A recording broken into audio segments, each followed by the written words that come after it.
Hello, everyone. It's another Wednesday with your fertility specialist. I'm your host for today's session, Ruth Ogogo. On behalf of Alps Hospitals, I welcome you to an interesting session with us today. I know that we're going to have a good time with you guys. Today, we're talking about every couple's fertility journey is different and why you shouldn't compare your treatment with someone else. Why should individuals' treatments be different from another? I mean, this person's treatment should be different from another. Why? That's why is each couple's fertility journey unique? And to have this discussion with us today, we have Dr. Deborah Olubi. Dr. Deborah, it's good to have you with us today. Thank you, Ruth. It's always a pleasure to be here. Good afternoon, viewers. You look good today, I must say. Even though, as Thank you. always, boy, I need to comment today. Thank you. Yeah. So, Thank you. viewers, as we get started, please share this link with someone, call up someone. If you have your questions, drop them, your thoughts, your opinion, please would be awaiting them. We'll be awaiting to see them in the comment section. And we hope to have a good time with you right now as we get started. Please once again call up someone and share this link. We're always happy to have you guys engage us in whichever way you can. So I'm hoping to have an interesting time with you, our dear viewers today. Dr. Deborah, once again, it's good to have you with us today. Thank you very much. So, we have a lot of people go through fertility issues at one point or the other, maybe first time or the ones that have had a child and then they are now struggling to. I think it has become common than what it used to be. Like it's more common. Fertility issues that people deal with now seems to be very common. I mean, 1 out of 10 people, or even 2 out of 10 people, are battling with fertility issues. So it's becoming a thing of concern. Before, maybe it was 1 out of 100, but now in every 10, Yeah. there must just be one person that It's might even said be. that out of six couples in 10 couples, about Yeah. six might be battling So with you see, it's this fertility is challenges. this is Yes. a big problem. Yeah, it It's is. now it's very rampant. It's no longer far fetched anymore. I mean, it's within.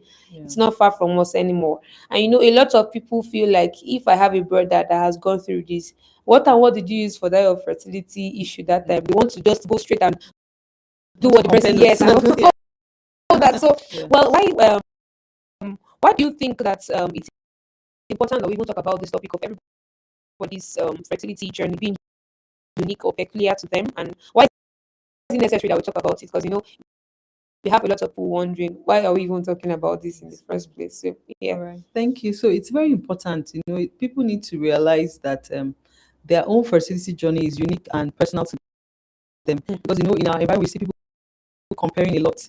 People compare information. Even Yes. though your situations might appear similar, you're both Mm. battling infertility, you're Yeah. both trying to conceive, but the underlying issues might be totally different. Different. The cause of infertility might be totally different. Even for people that have the same supposed cause of infertility, Infertility. the severity is different. The treatment approaches might be different. Your Mm. circumstances are different. The resources that are available to this couple may be different from the resources available to you. So, Yeah. when you meet your doctors, all this is put into focus and into bearing, to Mm. decide on a treatment option for For you. you. So, and that's why it's very dangerous to compare. Mm. So viewers, hope are noting that no matter how you feel about having the same thing, everybody's case is peculiar to them. Even if you are twins, your cases Yes. could be peculiar. I mean, we've seen twins that maybe the other one is not having fertility issues Yes. and the other one is having fertility issues. So, or there are times that you can have sisters, one has a smooth ride and the other one has Yeah. issues. And that's why you don't compare or you don't keep waiting. Since my sister has given birth, I know that me too, I will not struggle, I'll give birth. And then time is waning down the line and you're just watching and seeing things go the other way.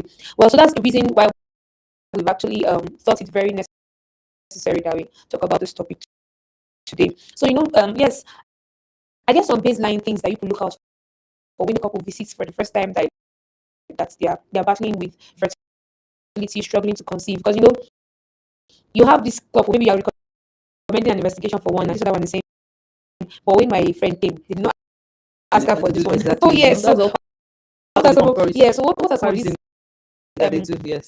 investigations, or what are the first thing that you could for couples when they come in first time. Okay, we've been trying to conceive maybe for 6 months, 1 year, 5 years, 10 years. Yeah, like Yeah. So when the couple come in, we always encourage that they come in together, both the mm, husband and the wife. Because especially in our environment, a lot of women want to come alone. Somehow the men feel it's the women that woman have issues, but we thing. know that for the same percentage of time, Yeah. infertility could be due to a problem with the man. And so it's important the couple come, you know, together to see the doctor. So Yeah. history has taking their medical history is very, very important, because even from the history, it can point you in the right direction to what could be causing the infertility. And then we do a physical examination and some investigations, some tests will be done to also help us pinpoint what the issues are, and this will help us know what the approach should be to the issues on ground. Yeah. So they do test things like a pelvic scan. The man does a seminal fluid analysis. We do basic screening. We do hormonal testing, and depending on what we find, we'll now dictate further, testing beyond the routine that we do. We check different hormones, thyroid function tests.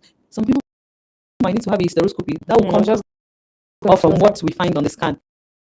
Some men will need to have scrotal scans. Some will need to have male their hormonals checked.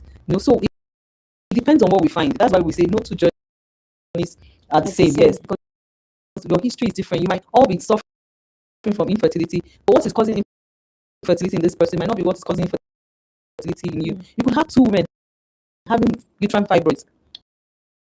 In a certain person's case, you could say, even with these fibroids, you should be able to get pregnant. And then this other woman was saying, oh, with this fibroids, it's very rarely or unlikely you'll be able to conceive. And you might need to have a fibroid surgery. And that's why we say people should not compare. People should just be open to the counsel their doctors give them.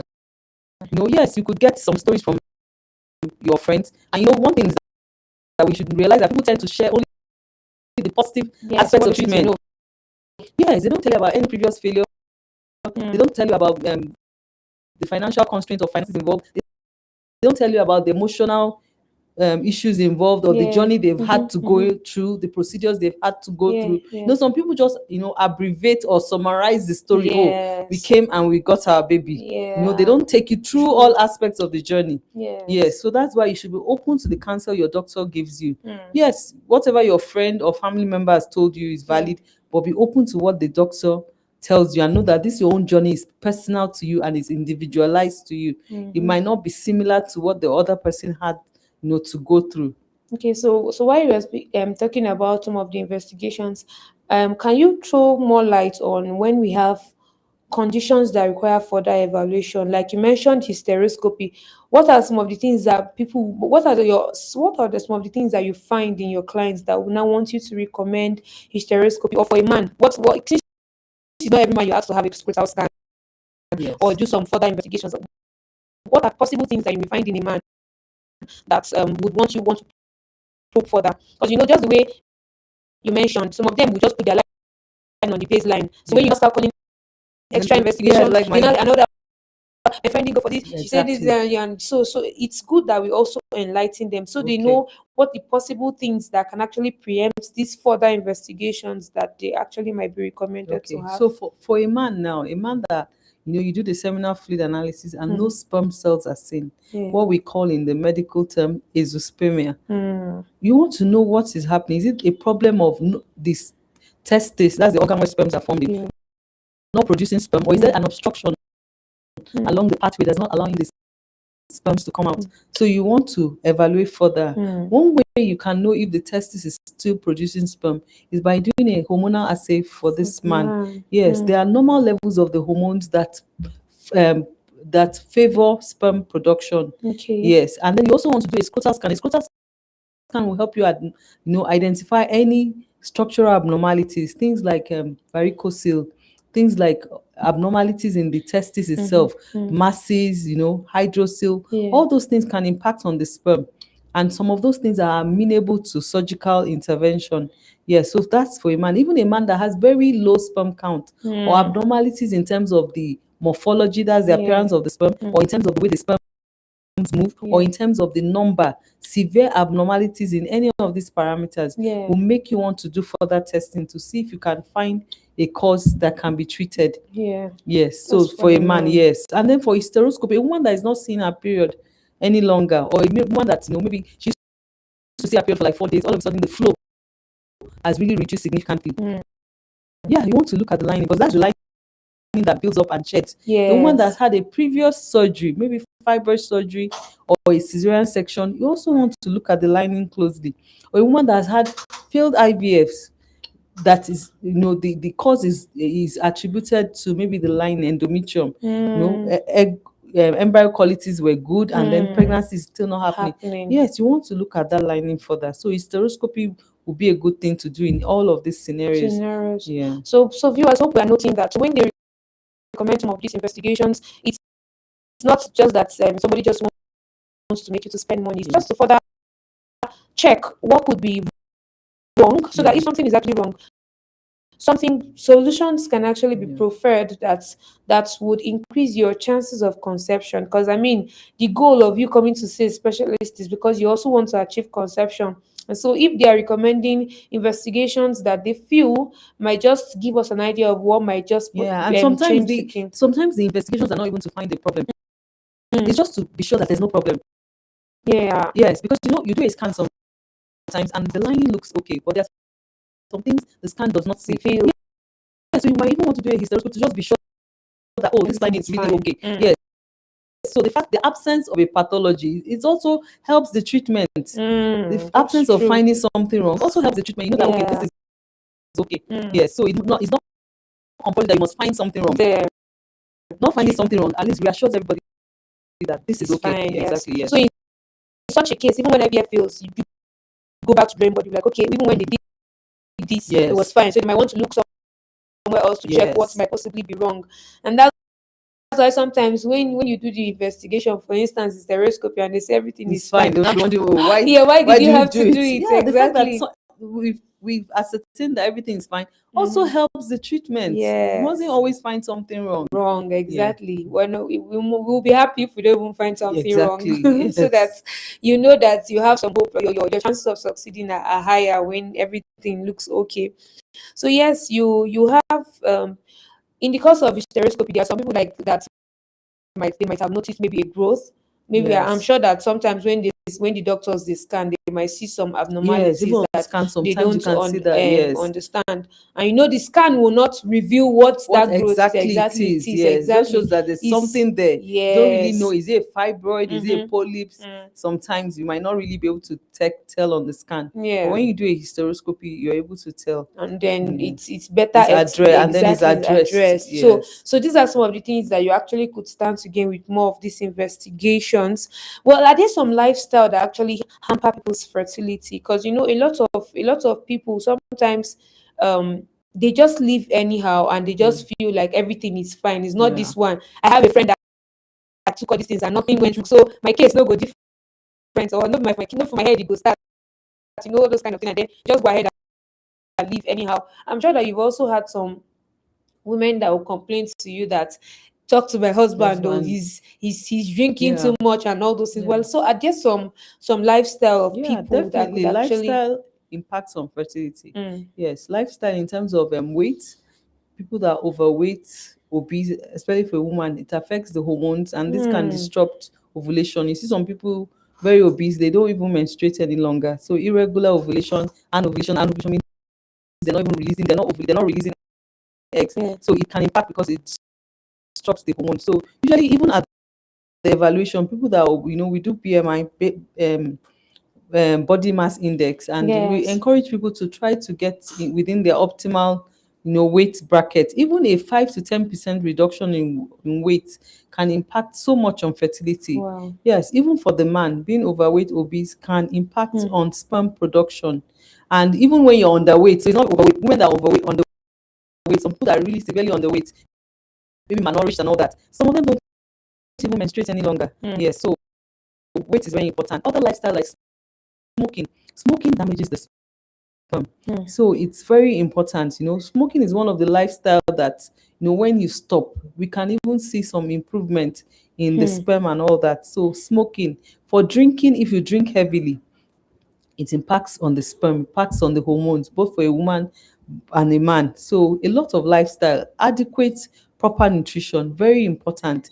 Some of these minerals, vitamins that you get from diet also help in spermatogenesis, Hmm. helps in the normal regulation of the menstrual cycle and so Yeah. on. So lifestyle is a very big factor. Yes, even stress, but it will really be, very Extreme. chronic stress, and then Hmm. maybe in conjunction with other factors. But Factors. we know that all that can impact on fertility. Those guys are like be very tight on this Okay, for yes, men. putting your All phones these near your, extreme yes, near your gymmers. scrotum and all that can damage the sperm. Hmm. Very true. Yes. So it's a lot. It's a lot with respect to fertility. A Yeah. lot is actually involved in fertility, and sometimes you can't close your eye or just live anyhow. You Yeah. really never know if you'll be a victim of Yes. We know infertility. some people that have an ovulation, they're not menstruating, they're not ovulating Hmm. regularly. Even just loss, weight reduction can Yeah, improve that, and they can even conceive spontaneously. continuously. And that's Wow. why treatments are different. Some people might just need some counseling and some change to their Hmm. lifestyle changes, and the woman conceives spontaneously. Others might need just some drugs to help the ovaries to ovulate, to Yeah. induce ovulation, and then their problem is solved. But others with bilateral tuber occlusion blockage, might need an IVF. I was Some, actually yes, getting to that point because I was like, is IVF always the answer to all fertility issues? no, Because you're already yes. So getting IVF is there. not always the answer, because it Hmm. depends what are the fertility issues, what Issues. are the challenges, what Hmm. is the problem. That's why that question must be answered first. What's the most effective treatment in that Hmm. circumstance? May not be an IVF. It might just be a change in lifestyle. It might Hmm. just be giving drugs to induce ovulation. It might just be, giving supplements to further boost the man's sperm. So IVF is not always the answer. It depends on what the underlying issues are. Hmm. But that's one thing I feel sometimes puts people that fear in people. They are so To scared to even come, they come and think it check. must always be Yes, IVF. I don't want them to, Exactly. to tell me that. That And I then need an IVF. Yes. Yes. so even though IVF is not wrong, but a lot of Africans, Nigerians are yet to come to terms with IVF. Even those people that come to terms with it, they still try to hold it. They don't want people to know that I conceived through To IVF IVF. and all of Yeah. that. So Yeah. that fear puts them away, sort of scares them away from coming to actually seek attention, and that's not the best. So if you're watching me right now and you've been scared of coming to see a fertility specialist, what are your fears? Maybe we Mm. could talk about what your fears are. You Yeah. can you actually, if you feel you have the fear, you can book an online consultation. Let's just talk, maybe, Yeah. and let's have a talk. Let's have a conversation. Let's know what your fears are. Yeah. Maybe we might be able to raise your hopes or Yeah. give you the Dissuade courage. some of Yes, them. Yeah. exactly. So you could Yeah. So people should just know that IVF is not the only fertility treatment available. There are different kinds of fertility treatment. So it must not always end with an IVF. maybe have. Yes. Okay, so well, so now with when you see your clients, how are you able to pinpoint the right treatment for each person you see?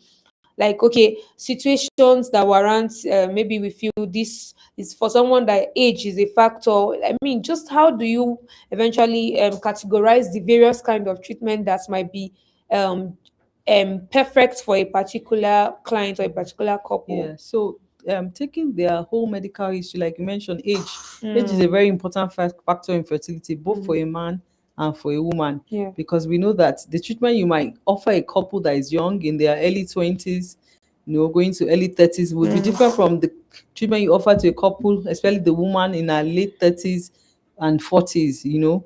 Because we know that with age, ovarian reserve, the amount of viable eggs, good quality eggs a woman has yeah, reduces. mm, Yes, so that will also determine the kind of treatment you offer to them. So a lot of factors goes into preferring a treatment option for a client. We talked about the medical history, their physical health. yeah, Are there background medical issues, diabetes, thyroid issues? Does she have a fibroid? Has she had a previous surgery? Mm-hmm. What are the issues? Does she have blocked tubes?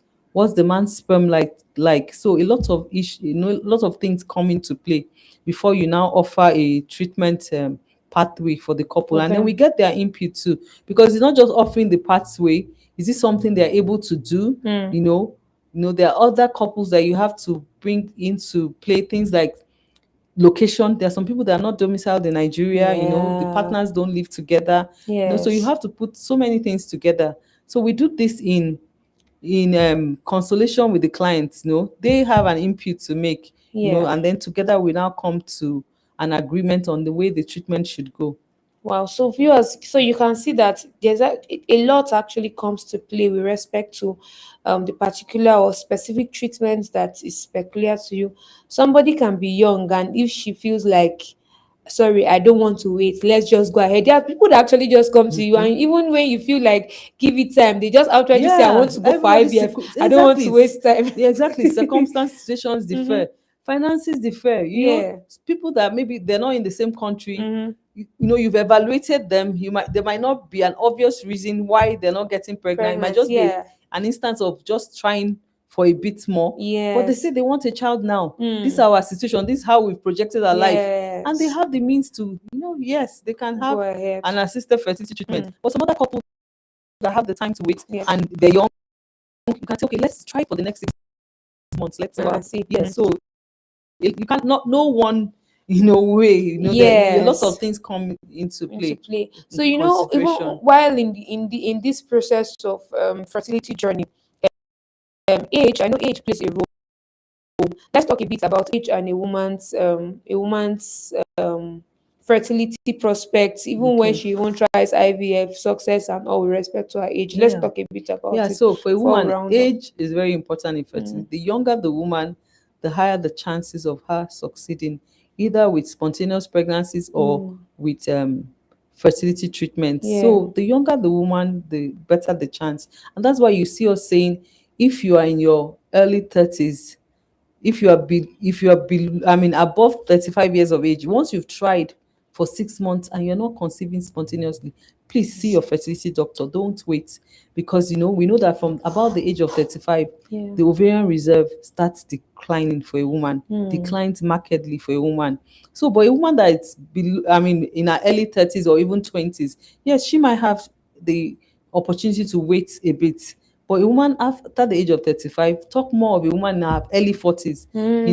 You get pregnant, you get married, you should be seeing your fertility doctors to know what your options are. Ah. Yeah, because we know the chances of spontaneous pregnancy at this age is very low. Hmm. Yeah, so age is very paramount. Even for a man, though for a Mm-hmm. man, age sets in later, but we know Yeah. that with age too, sperm begins to Quality. decline. Yeah, sperm I quality mean, begins to so decline. I know recent research have shown that once a man is over 35, they can also have babies too that could have some of these congenital Yeah, yeah, anomalies. So it means that age plays a major role, and that's why yes. you can't afford to keep staying And saying you're and waiting, waiting, waiting, or you waiting. can't afford to keep staying and Yeah. doing try and error, trying what other people have done, what they've tried, medication they tried. So now they won't exchange supplements. Which supplement did you take?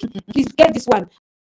I'm trying to conceive. Instead of it to say fertility specialist, you are busy buying all sorts of supplements to take Herbal for concoction. years. We And haven't I talked mean, about the herbal concoctions and it's so on. And yeah. for a woman, sometimes it's painful when you hear some of these stories. Someone has waited for 20 years. Oh, And in that time, she now has no eggs. She has now yes. developed fibroids.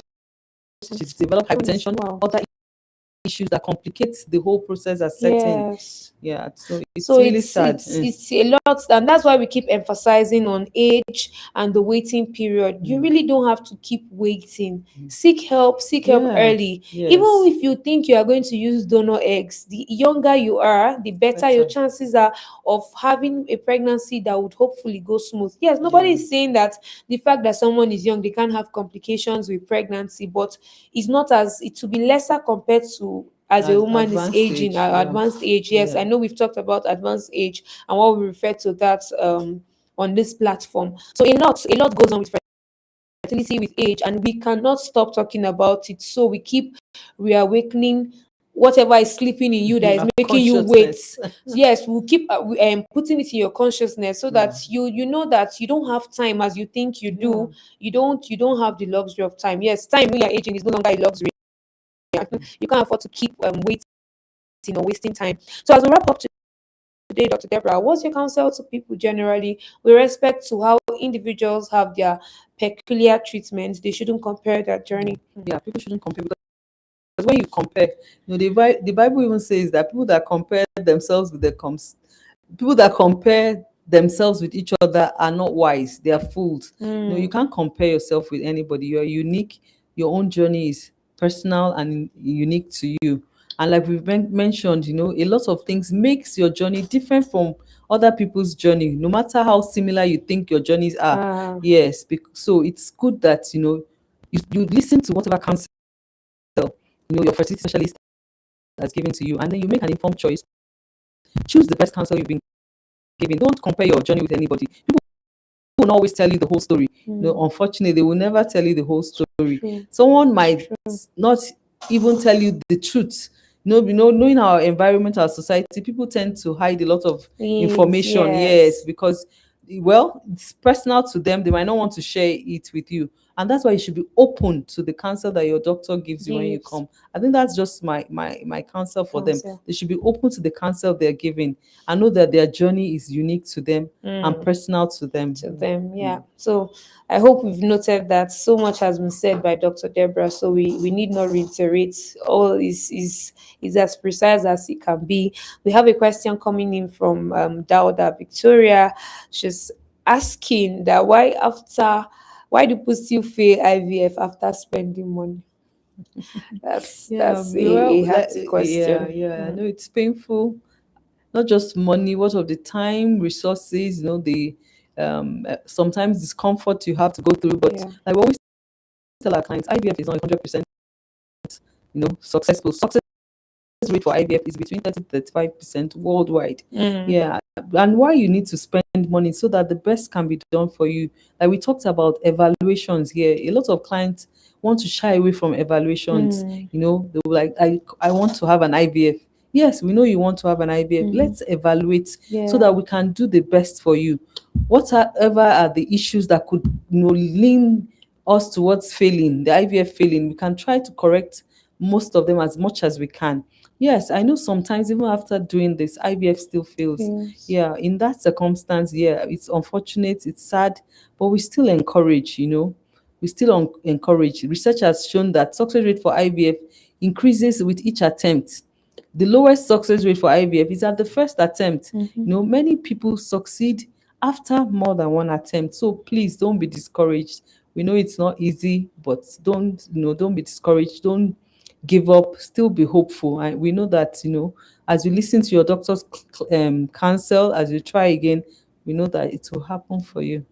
So, Victoria, I hope that answers your Mm, question. Thank you for asking. We hope that if it's you or if you're asking for someone somehow, someday, very soon, not long from mm, now, we hope they're able to achieve their fertility dream. It's sad that people spend a lot of this mm, money and mm. still you cannot still be guaranteed Yeah, that. that's how I life is mean, sometimes. There are no yeah, guarantee. Life is just a journey, is a risk. There's no mm-hmm. 100% Guarantees. guarantees for a lot of things. Yes. People think I'll get married and be happy. You Mm-hmm. could get married and not be happy. Yes, So there exactly. nobody. You You can't just just stay keep where you are. You hoping. must keep hoping and take that leap Yes. of Mm-hmm. faith. So every journey, an IVF journey is a journey of faith. Is a Mm-hmm. journey of hope. Mm-hmm. Yeah, but so many times it ends in happy tears, successes, and so on. Mm. So because you know that people still get successes, from Yes. it, that's why you should be hopeful that your own success will come. Mm-hmm. Yeah.